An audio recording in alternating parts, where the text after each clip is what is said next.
Hello students, this is the third part of video for chapter number 5 from geography.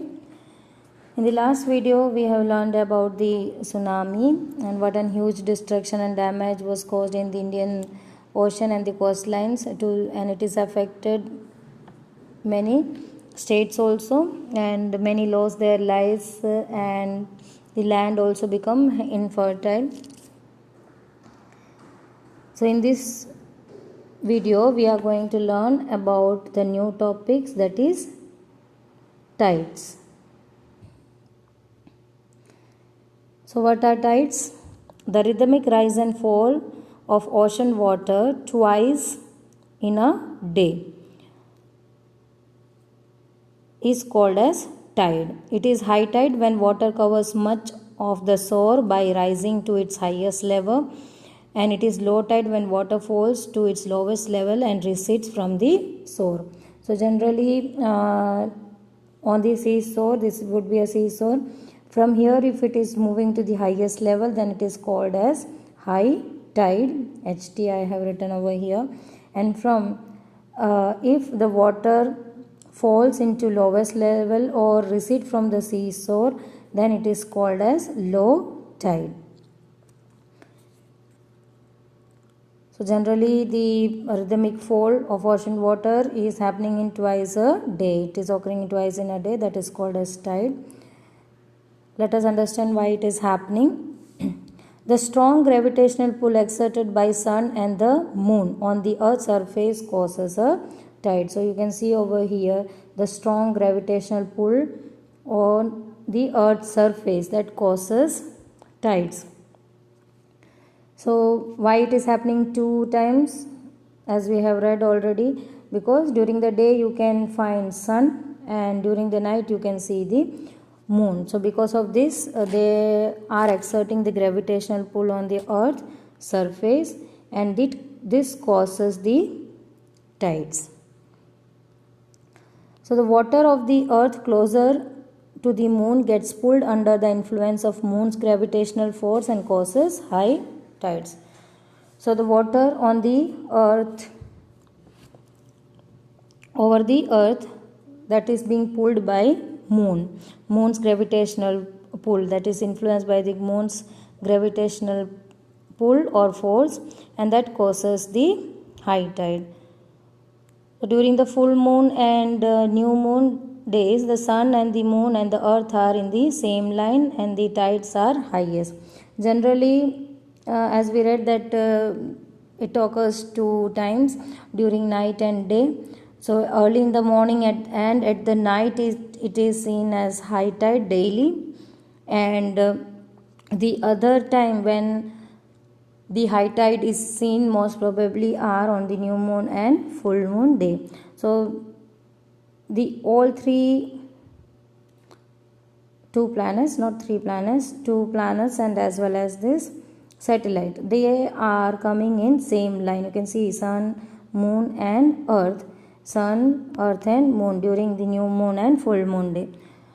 So here also the gravitational pull can be seen. One on the top you can see when it is getting in the same line. So there are two kind of pull from sun and the moon. So one side of the earth's water body is being pulled, and here one side you can see the highest tide, and the other side you can see over here moon is on the other side of earth and sun is also on the opposite side of the earth. So the gravitational pull you can see in both the side. So earth's water body from both the side is being pulled by these two forces, that is sun and moon. So they are pulling the water body from the earth's surface, and during this time also you can see the high tides on the earth's surface, mainly in the water bodies in the seashore. So generally this high tide is called as spring tide. So when it is occurring twice a day during the because in the day sun is having that gravitational pull, and during night moon is having the gravitational pull. So generally is in this two time you can see the highest tide but the 2 day, that is full moon and new moon, because these three are coming in the same line, so high tide can be seen for the whole day. So generally for the whole day nobody moves near to the water body, generally sea and oceans. But when the moon is in the first and last quarter, the ocean waters get drawn in diagonally opposite direction by the gravitational pull of sun and moon, resulting in the low tides. So you can see the other diagram over here. Here the moon is in the first quarter. You have learned the phases of the moon in 6th standard. So this is considered as the first and the last quarter of the moon phases. So when that is getting to the first phase and last phase, that is diagonal shape. So what happened? The pull is in two direction, diagonal direction. So these forces, this pull is being divided in diagonal way. So because of this, when the forces are moving to the opposite, so what happened? Because of this gravitational pull from the opposite side, it forms a low tides that results into a low tide. So low tide is also known as neap tide, because the sun and the moon and as well as earth, they are in the diagonal direction. Mainly sun and the moon is in diagonal direction, so their pull is also on the opposite side. Because of this, generally it results into the low tide. So it is also known as neap tide. High tide help in navigation. They raises the water level close to the source. This helps the ships to arrive at a harbor more easily. The high tides also help in fishing. Many more fish come closer to the shore during the high tide. This enables fishermen to get a plentiful catch. The rise and fall of water due to the tides is being used to generate electricity in some places. So generally high tides, how it helps us, and even for the ship can get nearer to the harbor as it is having high tide. The water level rises up, so it is easy for ship to park nearby the harbor. Generally in the low tide you can see the ship far away from the shore, and mainly when it has to be loaded with the goods, then small boats are being helped out to reach from the goods. It is loaded to the small boats, then small boat reach up to the ship during the low tide, and from there they are loading and unloading goods.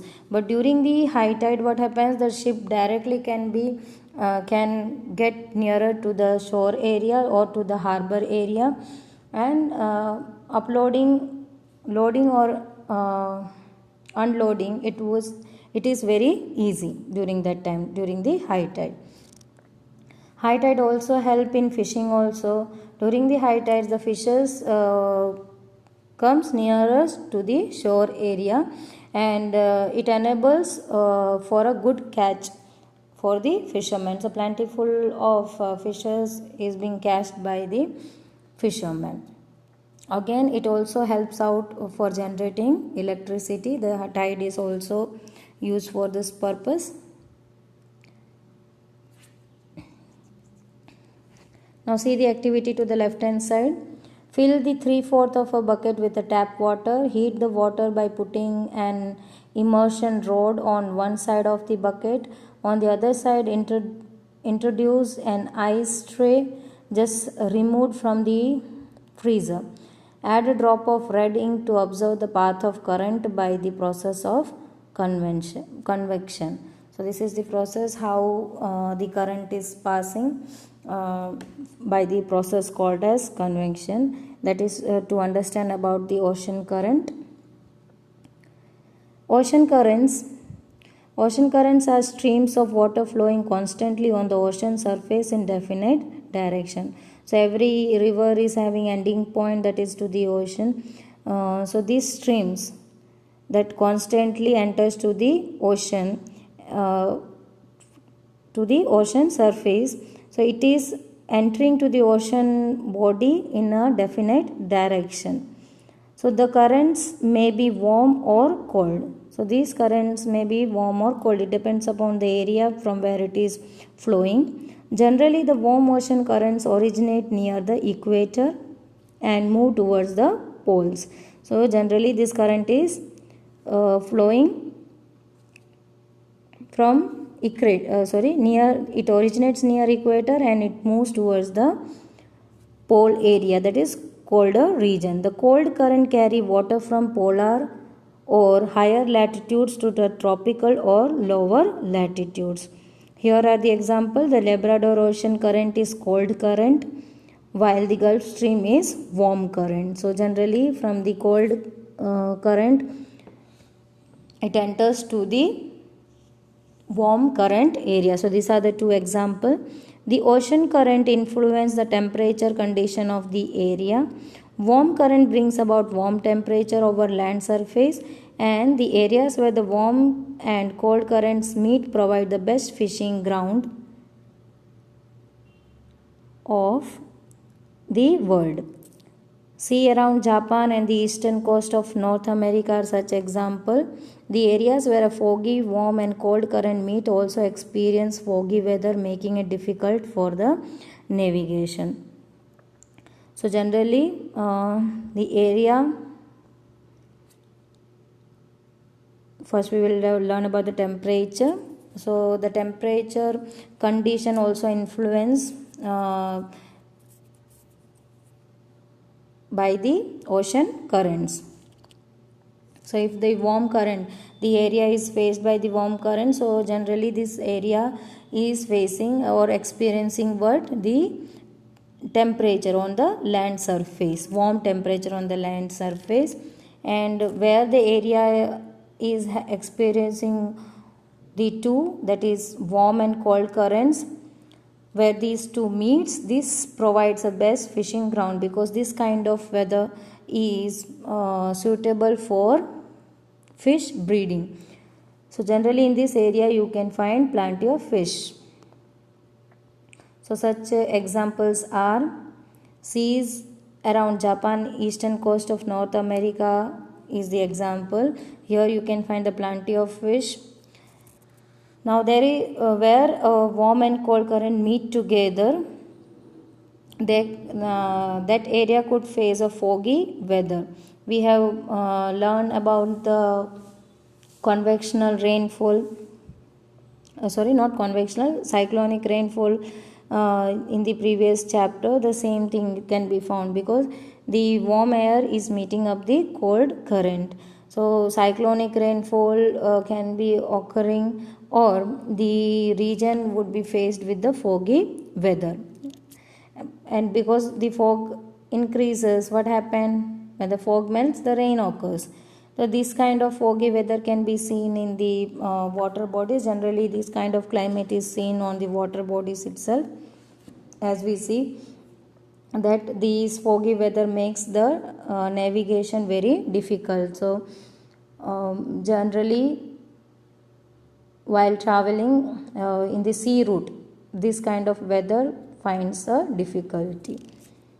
And even the storm also causes, the cyclonic rainfall also occurs in this region. So almost your chapter is ended over here. This is the ocean currents. The arrow you can see, red marking is for the warm current, and the blue marking is for the ocean current. So this is also blowing in the definite direction, as you can see over here. With this I am going to send the textual exercise, so you have to complete your FNB with and as well as you have to complete your worksheet also. We will start a new chapter in the next video. Till then, stay tuned. Thank you.